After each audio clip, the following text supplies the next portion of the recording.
Oh shit. Oh, I didn't expect this to be the start of the podcast. What the fuck is this? There it is. Take some time to get going. Ooh, ooh, ooh, in the mountain. Ba, ba, ba, da, ba, da, ba.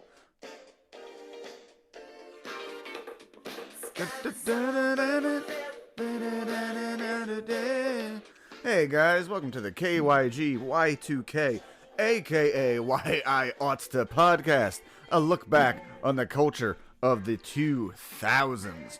My name is Jesse Dram, 2000. See, you're the oops out of time. Boom, boom. My name is Jesse Dram. I am a comedian. I am a podcaster. I do stand-up all over the fucking place. Shout out to Adam from Sun Harbor Grill, where I was at last week in Barnegat, New Jersey. Whew, what a tough show. I did good. Nobody else did, but I guess that's just because my ego has finally, my talent has caught up to my ego. But yeah, Adam seemed to really like the show. Glad I could be there. Shout out to Will Underklaffer. Not a Nazi, but certainly borrowed a name of one. So, I have to be careful in titling this episode, because it's going to be top music of the year 2000, but realistically, it is most 2000 music of the year 2000. I have a playlist here, which you can find on Spotify under KYG Y2K, Best Music Year 2000. Would you believe I'm a copywriter in my professional life? I picked the songs that came out in 2000, not necessarily the best, but they were the most encompassing of that year. And we're going to go down, not in any particular order, and we're going to talk about them. I'm going to talk about my personal history with them. Maybe you guys can check them out. I'm going to play them on my shitty little Bluetooth speaker here that my work sent me. Never gonna party like it's 1999. I saw you guys liked the Columbine episode, at least enough to give me some numbers. I appreciate that. Maybe this podcast is going places. I don't know. I'm trying to get my wife to do a podcast.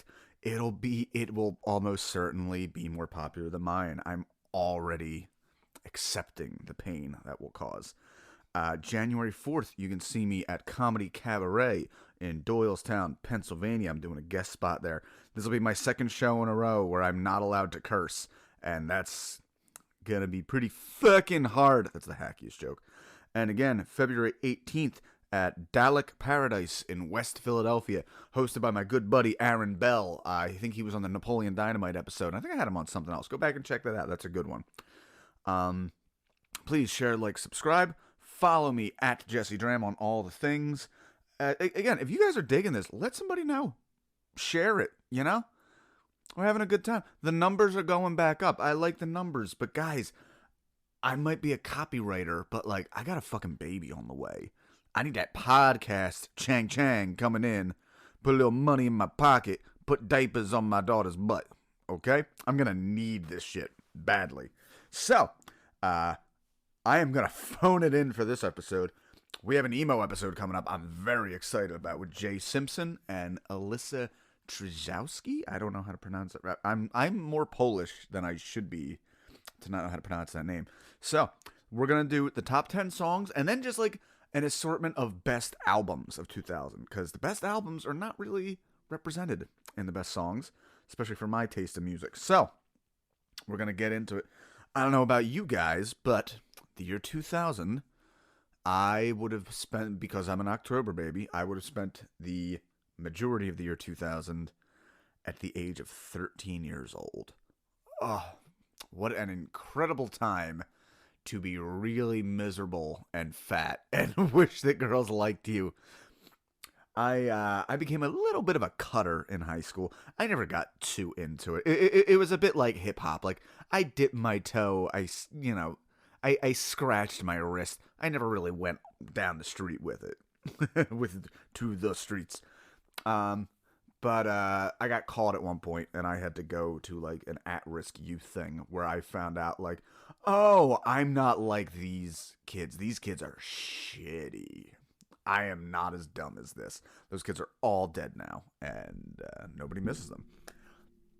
But years later, my mom asked, like, why were you cutting yourself back then? And I just had to explain, like, Mom, you have to understand, for a fat teenage boy, and particularly me, I just had this massive sex drive, flood of hormones, and nobody would touch my dick. That is torture.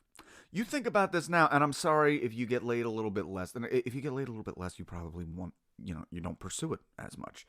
But, like, think now, personally, if I go, it's going to suck after the baby's born, we can't have sex for 6 weeks, I'll have my own hormonal bullshit going on then. We can't have sex for 6 weeks. I remember before, if I would go 2 months without sex, I would start, like, spiraling the fuck out. Spiraling. And then to think I hit sexual maturity and didn't fuck for 5 years. Didn't orgasm at the hand of another human being for 4 years. To have the strongest libido you will probably ever have. And just, your dick is radioactive. Unless you want to go after some radioactive pussy. Like, not the... No, fuck it. This is my podcast. I don't care. Yeah, if you were fucking around at 13, 14 years old, and you were just jumping in bed with people, I'm sorry, something probably happened to you. Somebody diddled you. I'm sorry for that. I'm not about sex positivity, okay? Sex fucking hurts people, and people are stupid about it. I think you should do it, but sex is... get a fucking hobby. Get your little bit, but, these people who make sex a lifestyle. And I mean, if you have a fetish, like, whatever, enjoy your fetish. I think it's fucking dumb. I will take plain vanilla sex any day of the week. Missionary, eye contact, oh, how dirty. Yeah. But, so yeah, 2000 would be 7th grade? 7th grade into 8th grade. And I would have been 13 into 14. And this was the time of my life I'm first making friends. I was very cloistered as a kid. As discussed before, my mother's best friend, Anna Olashevitz, was killed by a serial killer, the New Jersey thrill killer, Richard Bagenwald. Rest in piss, rotten hell, motherfucker. So my mom did not let me leave the yard until I hit puberty, basically. And then my dad, who, just sort of deferred to her on all this, finally was like, hey, our kid's getting a little fucking weird. Let him go out and make friends. And I did make friends. Shout out Kyle Lautenbacher. Shout out Ryan Gibbons. Shout out Matt Merziowski. I think he came a little bit later, but he might have been here by now. And, God, to be a young boy out on the town back then. If you're not up in the Northeast, to sneak out of the house at fucking 2 a.m. and go to a 24-hour Wawa and get yourself a big sandwich, because, again, fat kid. All the cool kids had, like, we're going to go sneak over to the girl's house and we're going to go finger them in their basement. And me and my friends are like, ooh, 2-foot-long toasted Italian? Sign me up. God. Oh, you want to run off with Rachel? Okay. When are you gonna get a turkey grinder in your life, Phil? Fuck Phil. Phil's good. Phil was the popular kid who I didn't like him. He was fucking all the girls I had a crush on. He was probably diddled. Anyway, yeah, magical time. I try not to get too nostalgic, just because I was always ready to be an adult and have some freedom and go places. But they were good times. I met the world. I learned how friendship worked. And I learned how to play a guitar during this time. So a lot of this stuff. So talking about sex. We're starting off with a big one. Formerly of the band Drew Hill. He is the silver-headed bad boy, Sisqo.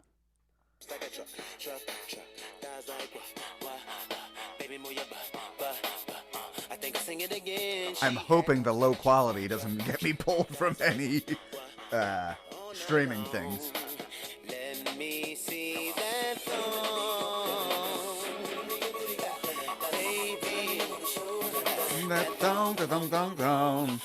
Yeah, the thong song. That was a big one. Thongs were just coming back into the mainstream. This is where it was different. Like, late 80s, early 90s, you would see thongs in like occasionally on the beach, especially if somebody was like French Canadian or visiting from Miami. Miami, they had thongs. This, however, is the weird thing where like suddenly thongs went from this uber sexual thing to like, oh, our middle school co-ed girls are wearing thongs now. Fucking what? And I know it's been kind of like, well, it doesn't show underwear. And it's like, I don't think 13-year-olds need to be pushing fabric up their ass cracks. I was a fan at the time, but thankfully I grew out of that. That could have gotten me in a whole mess of trouble. That must... So, as a young boy, that was such an overdose of sex. It's like, holy shit, the thong. Let me see that thong. And just fucking butts. I've had this theory before. So, boobs are always sexual. At least for a young boy, as a young white boy. I know some of my more melanin-rich friends, they appreciate a butt at an earlier age. But white boys, it's always about the boobs. Like, who do you I think growing up, like, ooh, Pamela Anderson. Did Pamela Anderson even have an ass? I'm not saying a shapely ass. Until the fucking sex video came out, I wasn't sure she had a lower torso. She was nothing but tits. You look at Playboy at the time. There's no ass whatsoever. Jenny McCarthy, big ol' honkers. She could have had a goat's tail like Pan, and I would have never noticed because I was looking at them big throbbing titties. Butts were just funny. Butts were where farts came from. That was where poop came from. And then one day during puberty, suddenly, yo, did you know there were boobs on the back? It's called a butt. This ain't the butt you thought you knew. This is a whole different slice of butt. And suddenly, like, it is literally a new frontier of sex. Because asses are everywhere and asses are important. I'm going to be doing another podcast where we talk about sexual mores of the 2000s. And I want to have a woman on because I cannot imagine... it sucks that I'm having a daughter. I'm going to love her so much.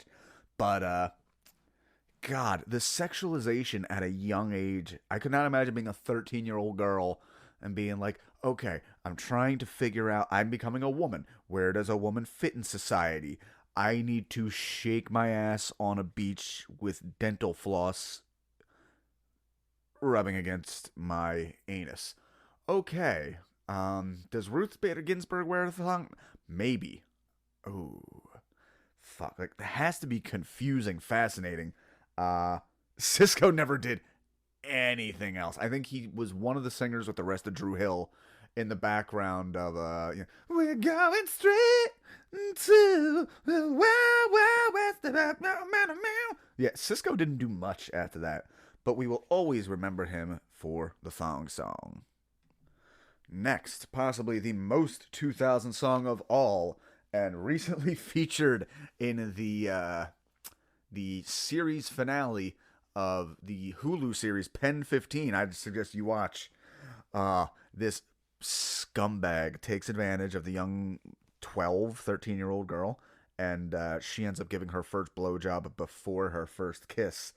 And then later, to be very cruel, he tells her to turn on the radio, and this song is playing. And he says, hey, I want you to remember this song forever, because this is the song that was playing when I dumped you, which is what's happening right now.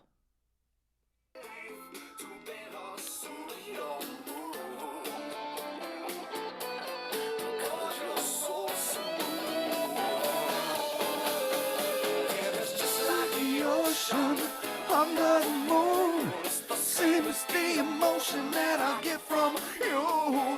You got the kind of loving that can be so smooth, yeah.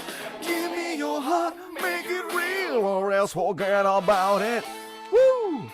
Smooth by Santana and Rob Thomas. Santana hadn't been around for decades, and suddenly people cared about this Cuban man and his guitar. I'm assuming he's Cuban. I could be wrong.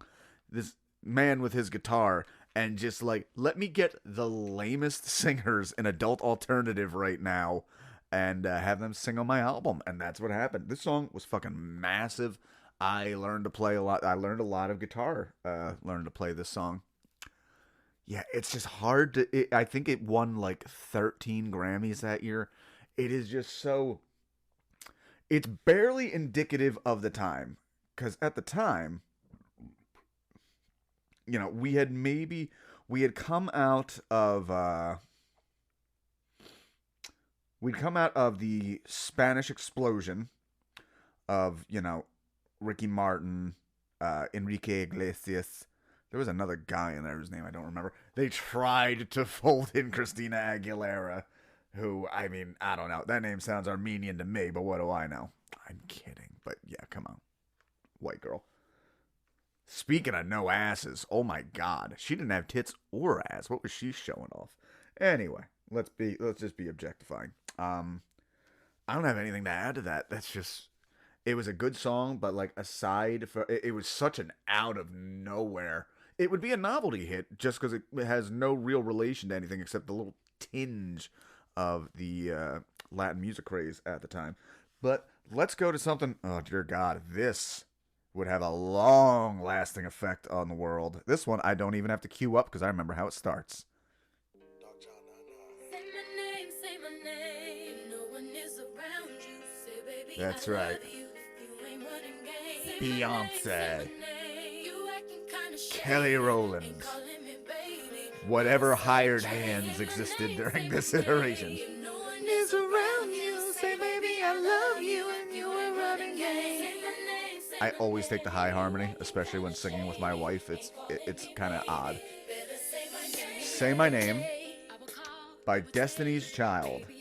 Yeah, Destiny's Child blew up out of nowhere. I think I think that might be the song that they said the poor hired hands. There were always two other girls in Destiny's Child, and then they were fired and replaced with two other girls, and then another girl was just fired, and then they kept it a trio.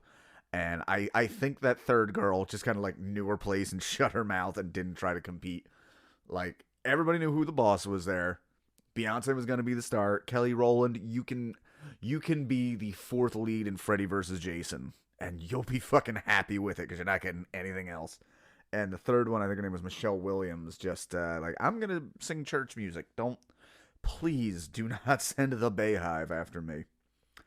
Yeah, but I think the first two in the band that were fired only found out they were fired when a new music video came out, and they wasn't in it. Brutal. I do find it hilarious that Beyonce has become this big feminist icon, considering that much like Michael Jackson, she was Jackson 5'd to stardom. Like, her father obsessively, like, don't pay attention to school, we're dancing now. Get your stupid friends. We're going to teach you choreography.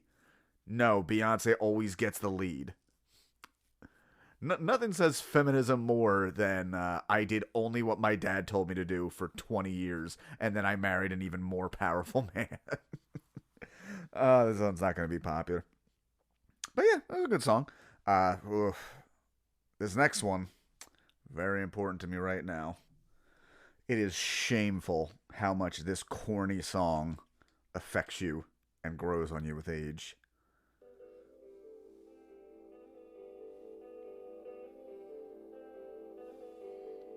Well, I just heard the news today. It seems that my life is gonna change. It's gonna change. I close my eyes. I close my eyes. Begin to pray. Praying is gay. Then tears of joy. So is crying.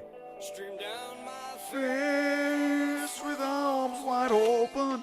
Yeah, With Arms Wide Open by Creed. This was actually a weird one at the time, just because like rock music was so rock, and hip hop was so hip hop, and pop was so pop that there were no like heartfelt rock songs coming out. And then like Tears in Heaven or Cats in the Cradle, like this song came out was fucking huge, which was insane that there was a song that was so popular that even if it was by a cheesy fucking band, was about something as heartfelt as a father preparing to become a father and really questioning, am I prepared to do this? Will I, will I make my son a better man than I was? That's pretty deep shit for fucking VH1 rock, all right? I mean, what else is happening at the time? I mean, this is the story of a girl who cried a river and drowned the whole world. We're not talking deep subjects here. But yeah, with God, I read in Michael Ian Black's book, The Comedian, You're Not Doing It Right. Check it out. It's amazing. Where he talks about finding out he was going to be a father and the anxiety he had dealing with it, and how he didn't really have an emotional connection with it. And then one day, while taking a far drive to pick up a desk, this song came on the radio and just gutted him. Fucking, again, Scott Stapp, one of the... You know what Yarlers are? Yarlers are that grunge-affected, what the fuck's his name? Eddie Vedder. It's like, all right, oh, hey, like, sounding like a fucking horse with peanut butter stuck in their mouth. Little box, bro. I come to snuff a rooster. That kind of Yarler shit. That does not produce emotional, it's cheesy. It's lame. And not only does this song is great, but dude, the fucking guitar solo, holy shit. So simple, but it rises up out of nowhere, and we have this whole song that's been cheesy, and then we have this, which just nails it.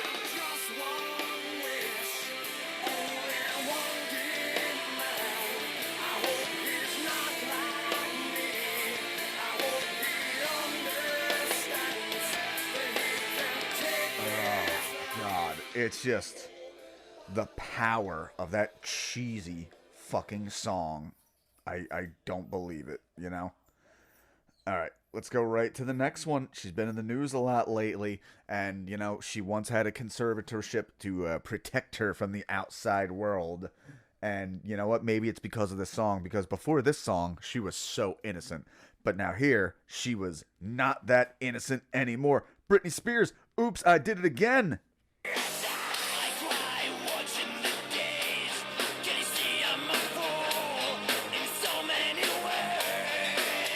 Oh, whoops, I guess I put on the Children of Bodom version by mistake. Oh, well.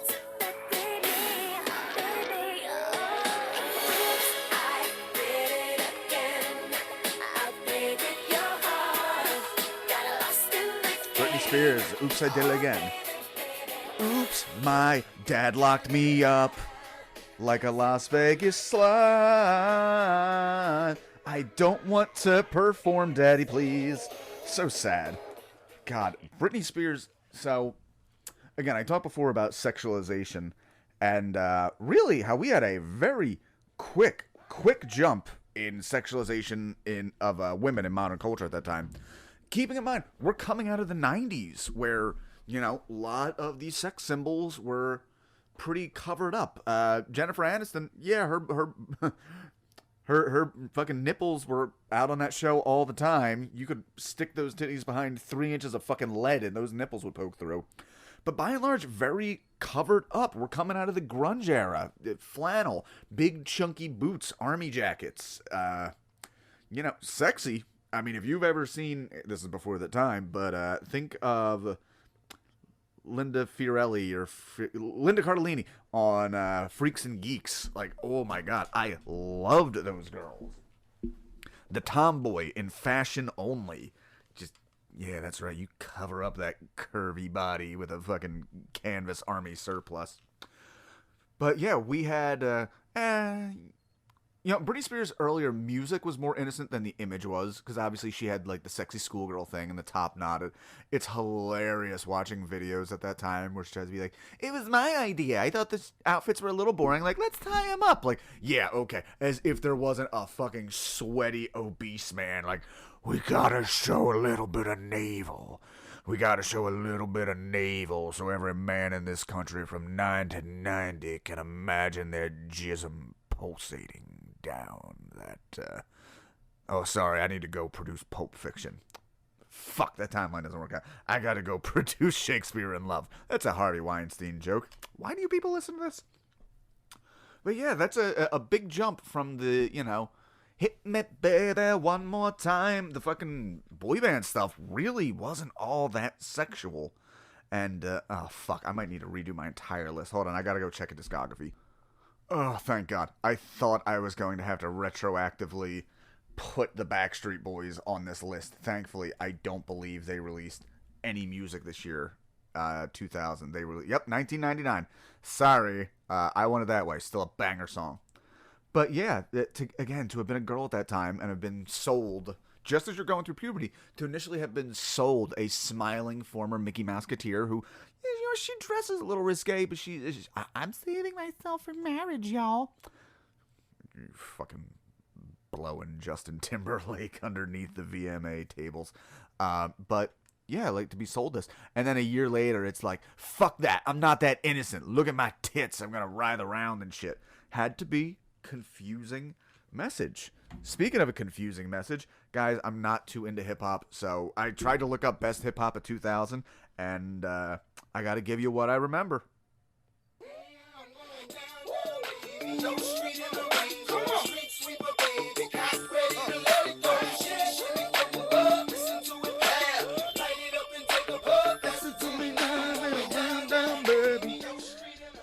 Nelly, Country Grammar, hot shit, reppin' St. Louis, a new frontier in popular hip-hop, which was happening around this time. We had had West Coast versus East Coast for years. We'll also see popping up a little bit later, Outkast. They're coming up because you know what? The South got something to say.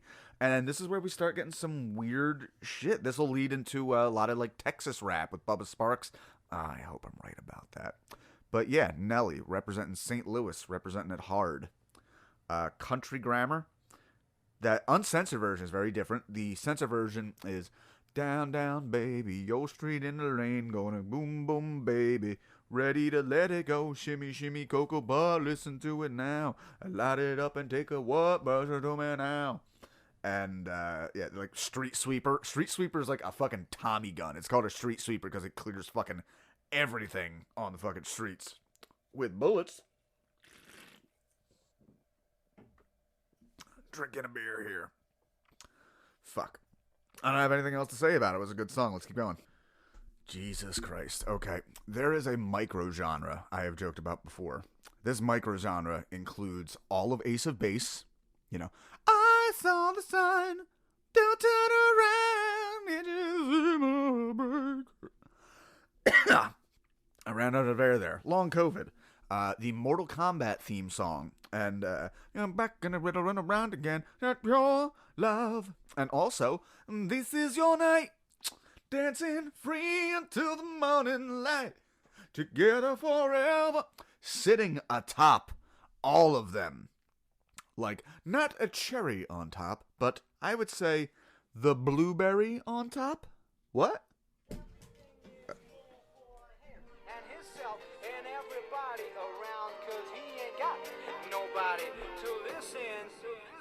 What?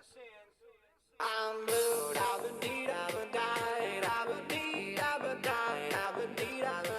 my God, what a beautifully dumb song. Hey, I'm going to give an endorsement. If you haven't heard it, look up on YouTube the series One Hit Wonderland by Todd in the Shadows. It's exactly what it sounds like. It's a deep dive into the careers of pre-fame, the big hits, the failed follow-ups, and where are they nows of, fuck, Jesse, think. One-hit wonders. There it is. I'm not dumb. Alcohol isn't rotting my brains. Anyway, welcome to the Joe Rogan Experience. Eiffel 65, Blue. Weird club novelty song of a man who is blue. And he's sad. And it's a dumb song. Really creepy video. Go watch it if you haven't seen it for a while. It's very European. It's funny that so much of what we consider cool has come from Europe, especially, say, rock and roll. But, yeah, Europe is pretty fucking lame. Watch these dorks attempt to CGI karate fight with 2000 technology, a bunch of blue little aliens. There is nothing less cool. I don't know how if any of these men procreated, I don't know. I think you should look into it. I think they're taking advantage of those women because this is dumb. Let's see what's next. Listen. The public at large are kind of dumb. Very dumb. This artist, and I say that and mean it, this artist has done a lot of things to be proud of. He is an icon of his genre, of his generation, of this time period. His early biggest hits are garbage. May I have your attention, please? This May corny, I have your attention, please? corny Will the real bullshit. Slim Shady please stand up? Eminem's I fucking repeat, will the real Slim Shady please stand up? talking dog puppet voice. Y'all act like you never seen a white person before. Jaws all on the floor like Pam, like Tommy just burst in the door and started whooping her ass first than before. They first were divorced, sewing her over furniture. It's the return Just of the pop culture references like, oh yeah, Pam and Tommy. I'm gonna the fact that he talks shit on pop stars like was so cool at the time. Like, that's right, I hate NSYNC as well. You tell him, Eminem, and then to realize like, oh, he was going after people who could never have responded. Because what are they going to do? Like, oh yeah, I know what my 13-year-old girl demographic that loves me want. They want me to defend my honor against white trash wigger king Eminem. No, we're going to keep that money flowing in, and you're just going to have to take your hits there, Lance Bass. Man, this shit is corny. Like, listen to the fucking beat. This sounds like it's out of a fucking Cartoon Network show at the time. If this was in the background of Two Stupid Dogs, would you be surprised? feel I got the antidote. Women wave your pantyhose, sing the chorus and it goes. I'm Slim Shady, yes I'm the real Shady. All you other Slim Shadys are just Lame white hip hop for lame white kids. Again, his best album, Marshall Mathers LP. I say that as somebody who only listened to his first two albums, and I stand by it. Oh, shit. Yeah. Eminem's just, I don't know, man. He started a whole generation of fucking, it was mind-blowing to be there as a kid. Because literally the video for Offspring's Pretty Fly for a white guy was hilarious. Culturally, we all agreed, wow, look at these fucking dorks. And then they were everywhere. Gigantic white t-shirts and Timberlands as far as the eye could see. I remember a kid in school who talked fucking thug, and then literally would be like, oh, Jeffrey, your dad's on the phone. Oh, hold up, son, I gotta go talk to my pops. Hi, Daddy. Yeah, no, I'm just kicking it with my friends. Oh, Meatloaf? Yeah, oh, I love Meatloaf. Okay, I love you, Dad, I'll be home soon. Tell Mom I love her too. Okay. Yes, I'll do my homework before Meatloaf. Okay, bye. Shit, son. What you all know about pop? Man, by the way, I'm cutting out probably 25 instances of throwing the N-word around because we were kids. What did we know? Chappelle's Show was big. We had no idea what nuance was. I'll give you you know what? This is still cheesy hip-hop. I think everybody respects this, though. Again, poor young teenage girls not knowing what the world wants of them. Well, or getting a very solid, very uncomfortable answer what they want from them. Oh, no? Did I turn it off? Did I turn the volume all the way down? That's what happened. All y'all blazing pimps right now in the place to be. I thought I told y'all niggas before y'all Mystical, or Mystical, with Shake Your Ass, or as you may know it from the radio, and your middle school dance, Shake It Fast. Shake your ass. Shake your ass, but watch yourself. Shake your ass. Show me what you're working with. Shake your ass, but watch yourself. Shake your ass. Show me what you think. Man, you know what? I think I need to look something up real quick to determine when these songs came out. Oh, okay. I can give you one. Let me jump to it real quick. So that song makes me think absolutely of middle school dances. And Whew, man, those were hard. Cause yeah, what else was hard? Every boy dancing with a girl. Boop. Yeah.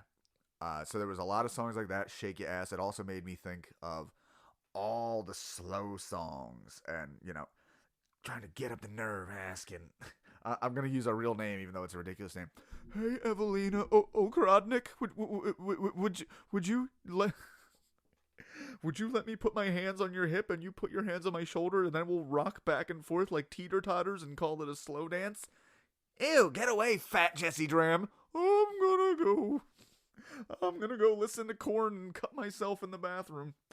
Oh, wait a sec. Korn had to have had an album come out this year. Hold on. Korn. No, not Korn Disco. Not again. So many of my big albums at the time. Korn's album dropped in 1999, along with Limp Bizkit's Significant Other. The big slow song at that time, which lasted for a few years, was Casey and JoJo's All My Life I Pray for Someone Like You. And this one, oops, Jessica Simpson.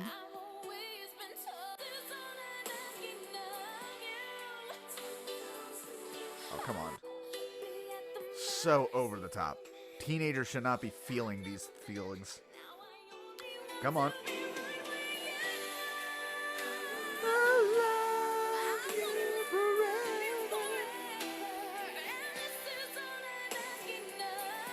That's right.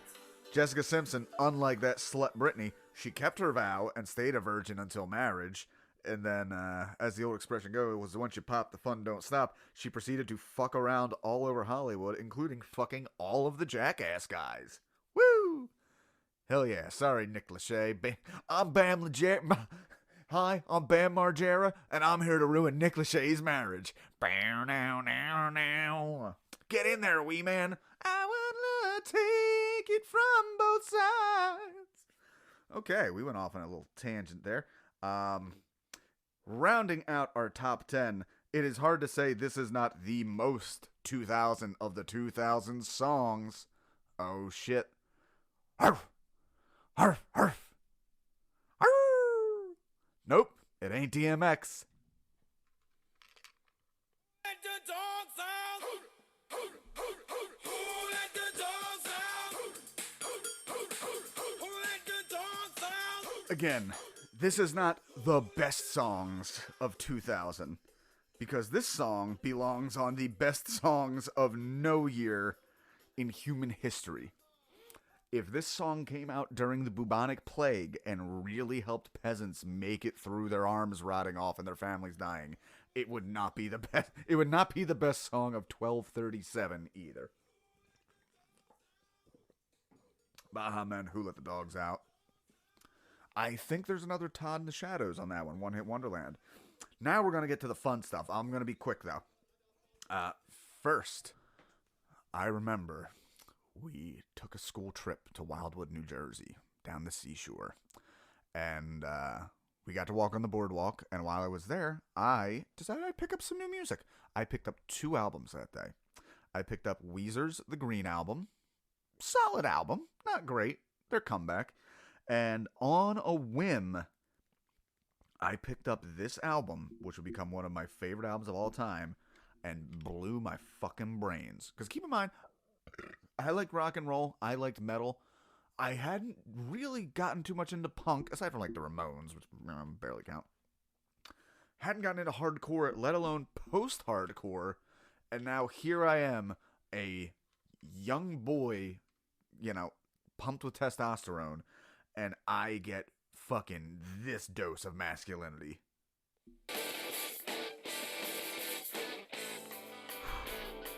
At the Drive-In, Relationship of Command. This song, One Arm Scissor, fucking blew my mind. You watch videos this time, these guys are barely keeping it together.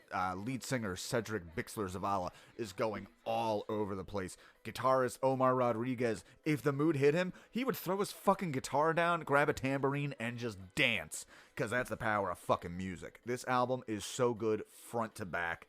I'm going to give it back to you for the chorus, but goddamn, so good. Listen to it. Shit has access now.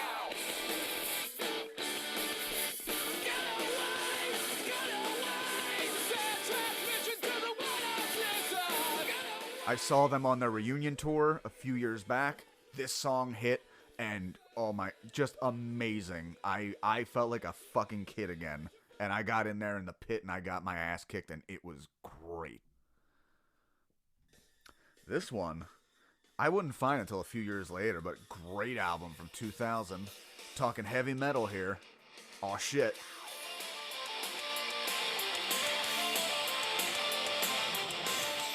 Rest in peace, Alexi Laiho. Children of Bodom in 2000's Follow the Reaper. This is the first song I heard by them, Hate Me. I already loved heavy metal. You took death metal vocals, which took me a while to get used to, and you mix it with fucking upbeat keyboards and shit. Neoclassical metal. I didn't know what the fuck it was, but blew my mind. I'm going to fast forward to a guitar solo. The other thing to keep in mind at this time, like the popular metal, Korn, Limp Bizkit, Coal Chamber, Linkin Park, no guitar solos at all. And as a, you had to go to old Metallica if you wanted your guitar solos. And then out of nowhere, this shit jumps out. I rewound too far. But to be coming out of that new metal shit with very down-tuned, chuggy stuff, and now I have this.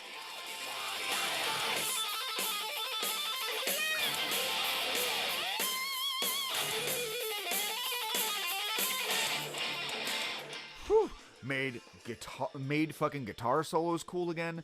Made keyboards in metal cool for the first time ever, as far as I was concerned. Like, just crazy, crazy shit. Speaking of metal at the time, this one is only in here for its historical significance. It's not a good album. But while we're talking,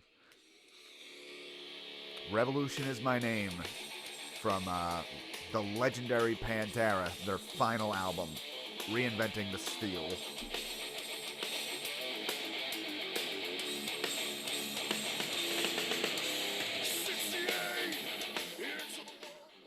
They would, of course, break up.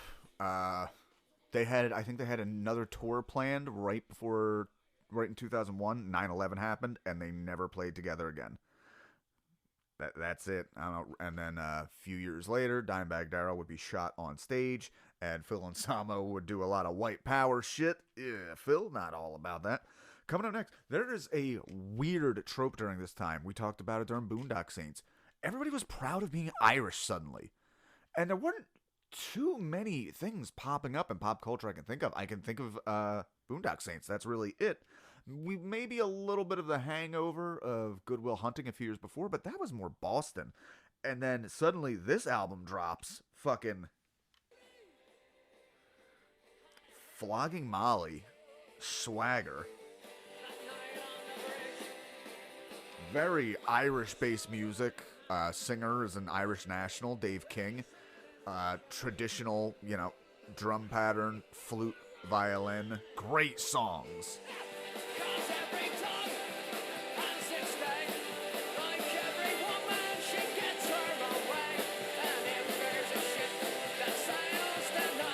I'll captain that too, just to be here with you.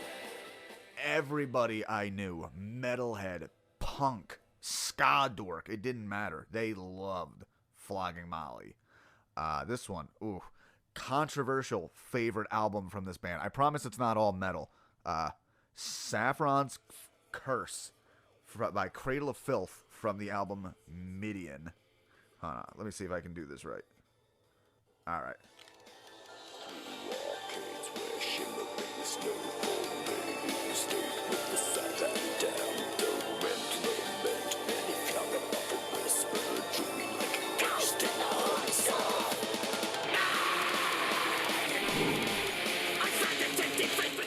Such a good album. Some call it their sellout album. They made far worse attempts at selling out.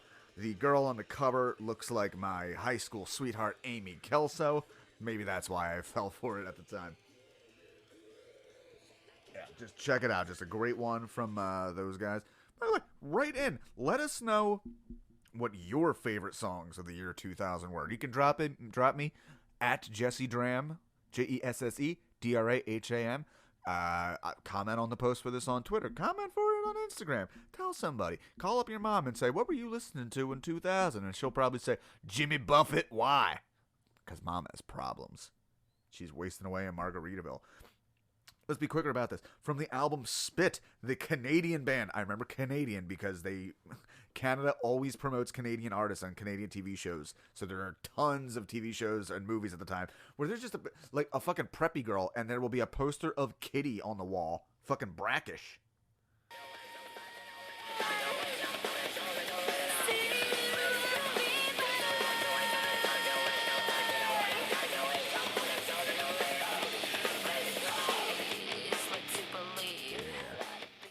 I had a crush on the guitarist. One thing I have found out, a weird thing. I have a weird sexual attraction to cute girls doing death metal lyrics.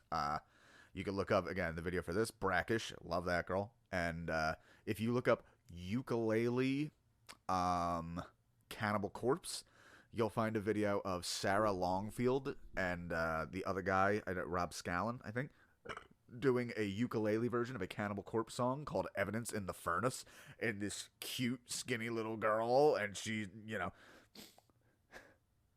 they never will know evidence in the furnace, and it's like kind of hot. It scares my boner, I think is what the appeal is for me.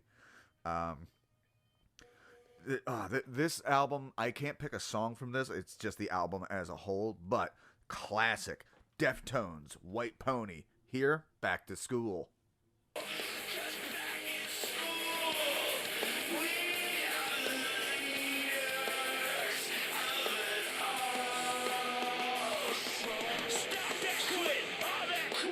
If anybody would like to send me a vinyl copy of that album, my wife will probably leave me for you. God. Again, we talk about things being left out in the top songs. All those songs I played for, the top 10 could only exist in the year 2000. There's a reason a lot of those acts never went anywhere or did anything, or even became less popular as they went. But you cannot discuss 2000, even though none of the singles, because the singles are, they're a little of their time, but would lead to so much more. How can you have a discussion of 2000 without the album Hybrid Theory by Linkin Park?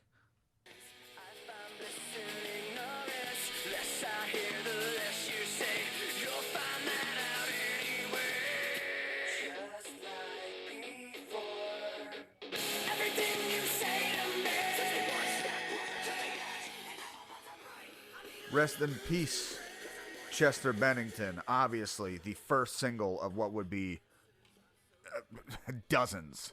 Because I feel like Linkin Park, every album had, they didn't really have B-sides. Like, this album in particular had, 9 well-known songs on it. Let's just keep going. Bad Boy at the time, got in a lot of trouble since. I could have taken this off the list, but fuck it. Marilyn Manson, Hollywood, Disposable Teens. I wanna thank you, Mom. I wanna thank you, Dad, for bringing this fucking world. Yeah, whatever. Decent song. I'm bored and want to get over this horrible song. So I discussed this song in my act. God, what a bad song. What a bad band. Shit. Oh, get to it. No, I went too far. That's all you need. You don't need anything else. Disturbed, Down with the Sickness. Same thing. You don't need anything else. Let's just fucking get this out of the way. Mudvayne, Dig from the album LD50. Burp, burp, dang, burp, burp, dang.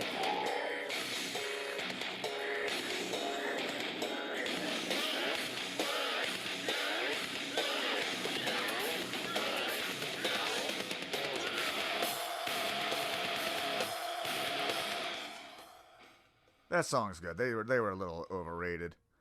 I'll tell you what's not overrated. Fucking coming straight from Stankonia. Bombs Over Baghdad. Outkast. Yeah, it's national underground thunderbounds when I stop the ground like a million elephants and silverback orangutans. I first heard this song on MTV, the video, getting ready for middle school. And I didn't like a lot of hip-hop, but this was so fucking weird and cool. I instantly was like, holy shit, who are these guys? And, yeah, long-time Outkast fan. Hot. Look at what came in the mail. I should have fast-forwarded, but let's get to the chorus. Go for AIDS.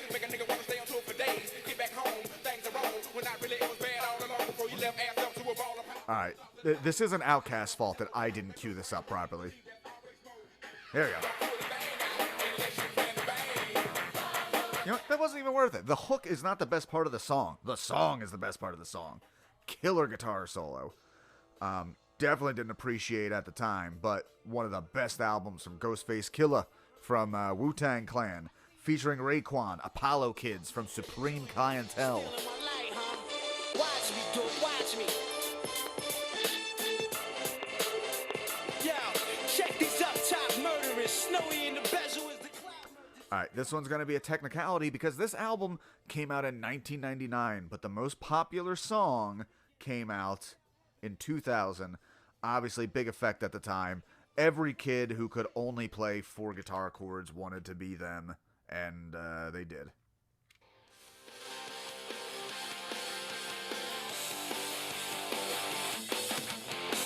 Blink-182, All the Small Things. We're going to wrap this up with the most 2000s of all 2000s. This was going to go in my top 10, but I want to talk about it a little deeper. Man, the things you hate as a kid, you cannot predict what you will come around on. I hated them so much. They were gay. Why else would they dance like that? Meanwhile, the guys I thought were gay were awakened the sexuality of an entire generation of girls. So who was gay? Me. Why? Because the only person touching my penis was a man. Not even a man. A boy named me. God. They had gotten rid of, speaking of pedophiles, they had gotten rid of their pedophilic boss, Lou Pearlman, who, took a little break from finger fucking Aaron Carter to, take all their money, and then they cut him loose. So the next album had a big thing of No Strings Attached. We're free now behind it. Fucking God, their shit is so good in retrospect. I'm sorry I gave them too much hassle. I should have joined a boy band. I was too fat. They wouldn't have liked it. My bosoms would have bounced while I danced. Here we go.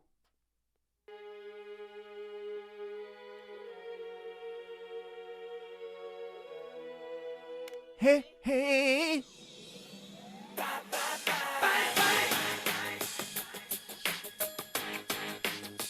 Such a good album. Such a good song. I prefer It's Gonna Be Me, honestly, for the what an odd melody. That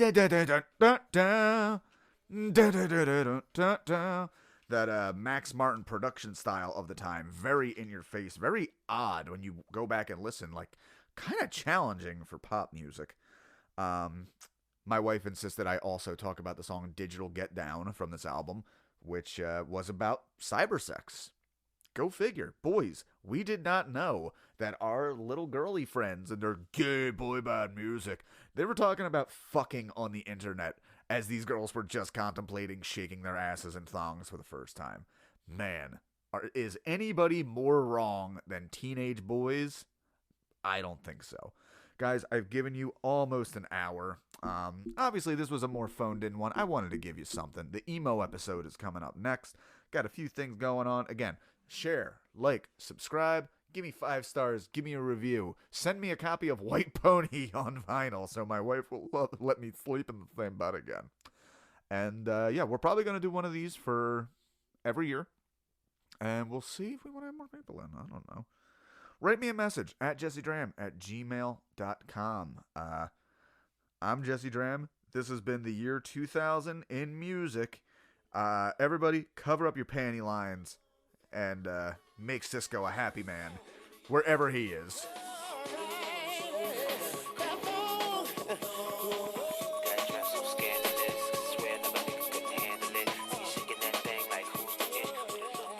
That's right. Instead of fading out, I am holding it up to the microphone and then literally fading away physically.